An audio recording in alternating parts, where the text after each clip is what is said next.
Hi hello welcome to cinema విశేషాలు. టాలీవుడ్లో ఇప్పుడు జరుగుతున్న ఒక రేర్ అండ్ ఎక్సైట్మెంట్ ట్రెండ్ గురించి మాట్లాడుకుందాం. ఒక సైడ్ కమర్షియల్ మాస్ సినిమా, ఇంకో side pan India methodology waves. కానీ ఇప్పుడు ట్విస్ట్ ఏంటంటే, ఒకే దేవుడు లార్డ్ కుమారస్వామి, కార్తికేయ, మురుగన్ స్టోరీ మీద ముగ్గురు డైరెక్టర్స్ సైమల్టేనియస్గా సినిమా ప్లాన్ చేస్తున్నారు. ఇది టాలీవుడ్ హిస్టరీలో చాలా రేర్ సిచ్యువేషన్ అని చెప్పొచ్చు. ఫస్ట్ ప్రాజెక్ట్ గురించి మాట్లాడుకుందాం. Title God of war. ఈ సినిమా ఒక గ్రాండ్ సోషల్ మెథాలజీ ఎపిక్గా డిజైన్ చేస్తున్నారు. త్రివిక్రమ్ స్టైల్లో deep emotions, powerful dialogue, divine elevation expect చేయొచ్చు. ఇనీషియల్గా ఈ ప్రాజెక్ట్కి అల్లు అర్జున్ నేమ్ వినిపిస్తుంది, కానీ లేటెస్ట్ రిపోర్ట్ ప్రకారం ఎన్టీఆర్ లార్డ్ కుమారస్వామి రోల్లో కనిపిస్తున్నారని స్ట్రాంగ్ బజ్ ఉంది. ఇమాజిన్ చేయండి, NTR screen present plus methodology power, అది థియేటర్లో ఎలా ఉంటుందో. ఇప్పటికీ ఈ ప్రాజెక్ట్ ప్రీ ప్రొడక్షన్ స్టేజ్లో ఉంది. లేట్ 2026లో స్టార్ట్ అయ్యే షూటింగ్ ఎర్లీ 2027లో కంప్లీట్ అవ్వొచ్చని talk. Next project Prashanth Varma universe నుంచి వస్తుంది.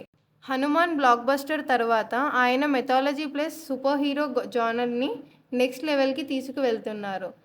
ఈసారి ఆయన ప్రొడ్యూసర్ అండ్ సూపర్వైజర్ రోల్లో లార్డ్ కుమారస్వామి స్టోరీని డెవలప్ చేస్తున్నారు. ఇండస్ట్రీ బజ్ ఏంటంటే, డైరెక్షన్ని సముద్రగని హ్యాండిల్ చేయొచ్చని టాక్. సో ఇక్కడ మనకి ఒక డిఫరెంట్ అప్రోచ్ కనిపిస్తుంది.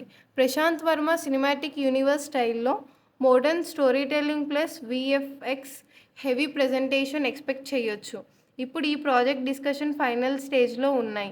వెరీ సూన్ అఫీషియల్ అనౌన్స్మెంట్ రావచ్చు. థర్డ్ ప్రాజెక్ట్ కిషోర్ తిరుమల డైరెక్షన్లో వస్తున్న గౌరీ తనయ. ఈ సినిమా ఆల్రెడీ చాలా స్ట్రాంగ్ పొజిషన్లో ఉంది. ఎందుకంటే complete brown script ready, casting process ongoing, early షూట్కి రెడీ. రిపోర్ట్స్ ప్రకారం 3 ప్రాజెక్ట్స్లో ఇది ముందు సెట్ మీదకి వెళ్ళే ఛాన్సెస్ ఎక్కువ. కిషోర్ తిరుమల స్టైల్లో ఎమోషన్ ప్లస్ డివోషన్ మిక్స్ అయ్యే స్టోరీ ఎక్స్పెక్ట్ చేయొచ్చు. సో ఓవరాల్గా చూస్తే టాలీవుడ్లో ఒక మెథాలజీ రేస్ స్టార్ట్ అయ్యింది. Trivikram grand and powerful narration, Prashanth Varma cinematic universe and modern visuals, Kishore Tirumala emotional devotion story telling, same god కానీ 3 డిఫరెంట్ వర్జన్స్. ఫైనల్గా ఆడియన్స్కి బిగ్గెస్ట్ క్వశ్చన్, ఎన్టీఆర్తో వస్తున్న God of War blockbuster అవుతుందా, లేదా ప్రశాంత్ వర్మ యూనివర్స్లో నెక్స్ట్ బిగ్ హిట్ ఇదా, లేదా సైలెంట్గా గౌరీ తనయ సర్ప్రైజ్ హిట్ అవుతుందా? మీ ఒపీనియన్ ఏంటి కమెంట్స్లో చెప్పండి. అండ్ ఇలాంటి లేటెస్ట్ అప్డేట్స్ కోసం ఫాలో అవ్వడం మర్చిపోకండి.